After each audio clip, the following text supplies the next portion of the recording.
Ada 3 alasan sebenarnya kenapa pupuk bersubsidi ini menjadi perhatian masyarakat, pemerintah, dan pejabat-pejabat pemerintah kita. Itu kira-kira. Kementerian Pertanian menegaskan bahwa pupuk subsidi adalah bentuk tanggung jawab dan pelayanan pemerintah kepada petani. Mengingat dana untuk pupuk subsidi berasal dari anggaran pendapatan dan belanja negara atau APBN, penting untuk memastikan bahwa seluruh proses pengalokasian dan distribusi dilakukan secara akuntabel. Selain itu, kemudahan dalam penebusan pupuk subsidi menjadi aspek krusial untuk memastikan manfaatnya dapat langsung dirasakan oleh petani. Pemerintah berkomitmen untuk mempermudah proses ini demi mendukung kesejahteraan petani dan keberhasilan sektor pertanian. Di mana kita ketahui pupuk adalah salah satu input dalam pertanian. Nah, dengan demikian, karena skala ekonominya daerah itu adalah pertanian, maka wajar pupuk menjadi area yang menjadi perhatian dari para masyarakat. Itu yang pertama. Yang kedua, kalau coba kita lihat lagi selama ini, pemerintah, pejabat-pejabat di pemerintah itu mulai dari presiden, menteri, sampai dengan bupati, gubernur, memberikan perhatian yang lebih kepada pupuk, terutama pupuk bersubsidi. Nah, wajar pupuk bersubsidi menjadi perhatian dari masyarakat. Dan yang ketiga, sebagaimana kita ketahui, perekonomian masyarakat itu kan banyak petani, di mana pupuk bersubsidi adalah merupakan area produksi bagi petani. Nah, dengan demikian, pupuk bersubsidi ini juga menjadi perhatian masyarakat.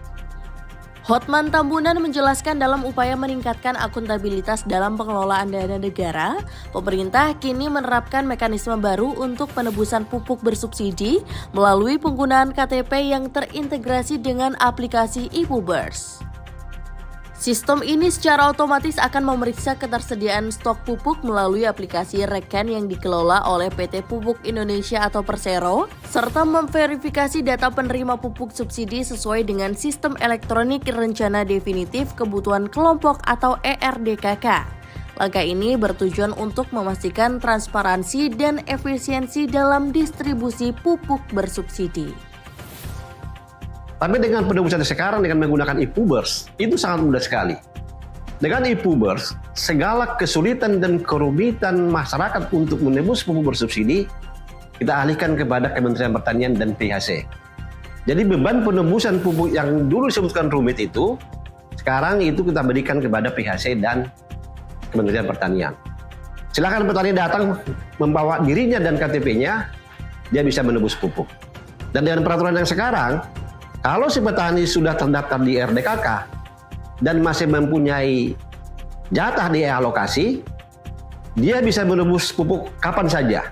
Silakan datang ke kios, ya, bawa KTP-nya, kios pasti melayani. Kalau masih ada kios-kios yang tidak melayani, jika petani datang untuk meminta pupuk, nanti ada PHC yang akan membantu. Ada orang-orang PHC di kios untuk membantu si petani untuk mendapatkan pupuk. Anggota Satgas Khusus Pencegahan Korupsi Polri, Yudi Purnomo, menegaskan bahwa penyaluran pupuk bersubsidi memikul tanggung jawab signifikan karena melibatkan dana negara. Oleh karena itu, pengawasan terhadap proses ini harus dilakukan dengan ketat. Yudi menekankan bahwa tujuan dari pupuk bersubsidi adalah untuk mendukung ketahanan pangan dan meningkatkan kesejahteraan petani. Oleh karena itu, semua pihak termasuk Komisi Pengawasan Pupuk dan Pestisida atau KP3 di tingkat pusat dan daerah harus secara aktif memantau distribusi pupuk subsidi agar tidak ada pihak yang mengeksploitasi untuk kepentingan pribadi.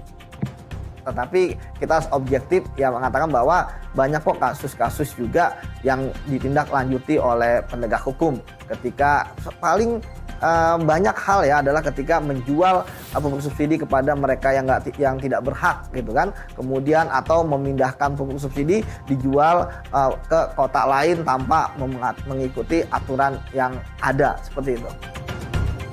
Dari Jakarta, Elsa Sabrina, Fatih Albana, Tim TV Tani mengabarkan.